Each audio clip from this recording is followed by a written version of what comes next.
G'day folks. Well, it's turned up the water methanol kit. Came here last night actually, and oh, it looks really good. Right, well let's have a talk about it and go through it all and explain what I know to date, and yeah, we'll take it from there. I'll start off with the tank. It's a 3-quart tank, and that equates to 3.4 litres of fluid that holds. So that looks like a really sturdy, quality bit of gear actually. Yeah, well made. It's a nitrous express unit. Now the kit, or the part number for the kit, is a 15021. So if any of you guys are keen to have a look at it, jump online and check it out. It's a 2-stage water methanol, and I think they mean by a 2-stage is it must be as it ramps the boost, you can start injecting, and as you hit full boost you'll get basically probably, all I would imagine, 100% pump cycle sort of thing, pressure. So it's sort of like a variable setup, but it's quite tunable. So for example, I'm running 7-pounder boost, just for example. I can start ramping it in around sort of 4 or 5 pound. Now there's a few rules of thumb they recommend you operate. They reckon that you don't start injecting fluid anything under about 3000 revs. Whether it's a full injection on the full side, or whether it's just yeah, and I'd imagine, you know, you really want to start injecting around 5 pound, and that'll be around sort of the 3000 revs. So that's pretty spot on actually for what I need.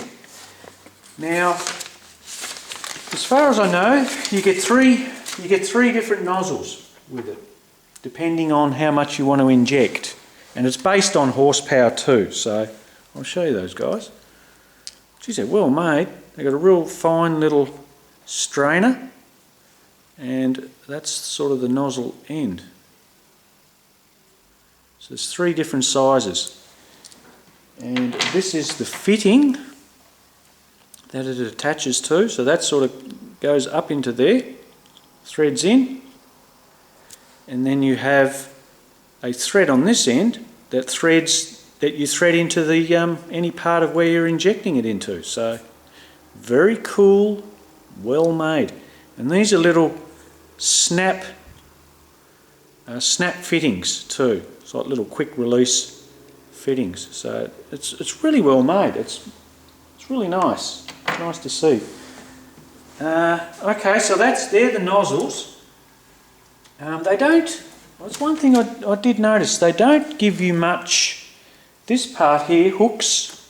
This is the boost referencing to the controller box, and they don't really give you much line. They expect you to run this in the engine bay, which I'm not really keen on doing actually, because I'd like it sort of fairly close to the dash, so I can sort of keep it, you know, tune it if I need to. I don't want to be running into the engine bay and playing around with it. I'd like to keep it sort of within arm's reach and be able to tune it. So yeah, I might have to get a little bit extra hose for that one. The next thing is the pump. God, what a beast this thing is. There's a fair bit of weight in it too. I'd be guessing that'd be nearly 2 kilograms in weight. You have a bypass pressure of 220 psi. It's an 11 amp draw at 220 psi. It's 12 volt, and open flow, it'll pump 1 gallon per minute. So it's not a huge volume, it's more for pressure. So yeah, nice bit of gear, all American made, which is nice. So that's that part, and you've got a relay of course, which you wire in to trigger the motor. So that's That's nice. And you have a plug set up that plugs straight into the back for your wiring harness.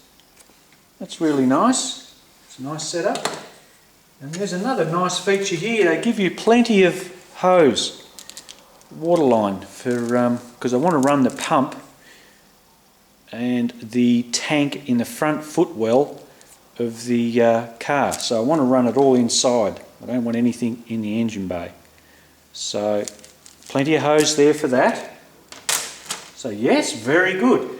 Now I'll just read you out a few different things that I've sort of just learnt about this kit, which is quite interesting. They say there's a quick tuning reference. The power potential, this is what they're saying here, the power potential of the system is realised through increased boost or timing. The large gains on octane and cooling provided by the system makes it possible even on standard pump fuel.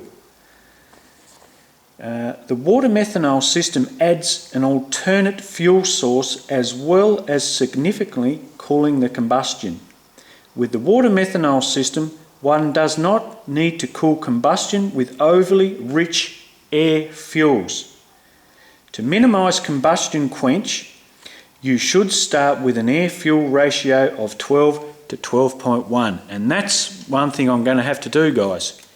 It was an interesting note down there on the track that I was bogging out of the hairpin, and it runs around sort of mid 11 to 1 ratio under boost, and it's just too much once it's out of boost.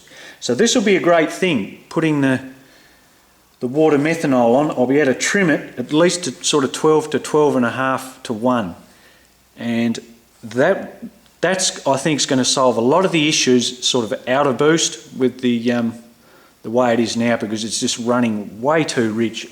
The 355 on the other hand could swallow it, it could use that, whereas the 308 struggled. And I think that's a little sort of, I wouldn't say a downfall with the carby, but that's one of the little traits that I found with this one. You have to sort of have a fairly rich tune, the way it was with the intercooler and that, to have it survive. But the trouble was that you had a fairly rich condition before the boost ramped up. So like I said, running the water methanol, I can trim the fuel pull jetting out at the front and the rear to get my ratio, sort of base ratio, around 12.5 to 1. So that'll be fantastic. And it says here, guys, it says injecting water methanol lower than 3.5 to 3.5 could result in combustion quench. Well, that's going to be tested, because I'm really going to have to ramp it in around 3,000 to sort of make it work. But it says here, all vehicles are different. And that's a general term too. So if the engine bogs or loses power, then it is coming on too early, or the quantity is too much, or there is not enough methanol in the mixture. So they recommend you a 50-50. Now, I was originally going to run water. Well, after learning and learning about it a bit more, guys, I think I'm really going to have to do a 50-50 mix so I can introduce it a little bit earlier and not sort of put the flame out. So that's fine, that's fine. I think I'll run with it, and it'll be a better setup than just sort of trying to put just plain water into it, guys. Yeah, so that's sort of a bit of a quick tip on the tuning side of it. And oh yes, and you've got which is really nice too, I think there's a light. There's a small light in the kit. It lets you know when the pump's activated, so that's a cool little feature too. So you can sort of keep an eye on things and make sure it's injecting.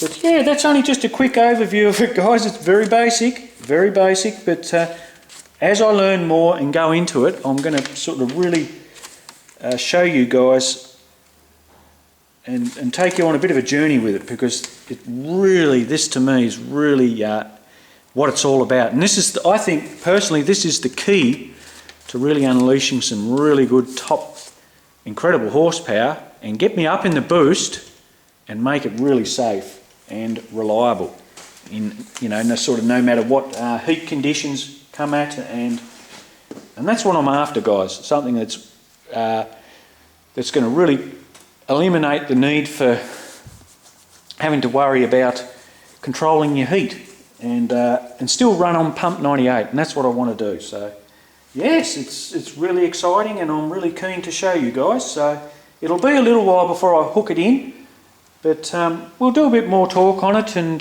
explain. I'll show you where I want to put, actually I'll do it now. I'm going to spin that camera around, guys, bear with me, and I'll show you where I'm going to inject it. So it'll give you guys a bit of a heads up. Well, this is what I'm thinking at the minute, guys. It's not set in stone, but this is probably where I've got it sort of set at the moment. I'll just flip that around. I want to sort of, I'm putting a cover over. We've been getting a bit of frost, some frost lately, and I've got no coolant in it, so I'm just trying to stop it from, not that I don't think it'll freeze in here, but just, you can never be too sure. Yeah, I sort of want to put it in here, sort of just before sort of the carb, the bolt here, and ramp it in that way.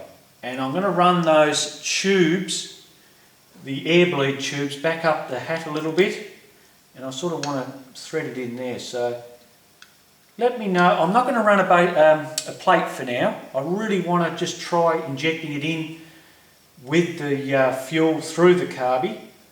I know that if you put it in with a base plate, underneath you need a, what is it, a solenoid to stop any, because you know once it's in vacuum it's going to want to suck it through. So I thought if I come on the top side of it and sort of inject it right here, it'll deliver it in nicely. But yeah, I don't know about the side or here. I've just got it in my mind here, guys. So let me know your thoughts on that. And yeah, we'll you know, just think about it, and we'll go from there. Yeah, geez, I'm excited. I'm going to start on that cage soon, guys. So I'll be popping vids up on that, and we'll take it from there. So yeah, I'm really excited. I'm absolutely thrilled with it all. So yes, all right, folks. Well, it's just a little quick update and to show you that my water meth's turned up, and yeah, it's all happening. Okay, catch you later.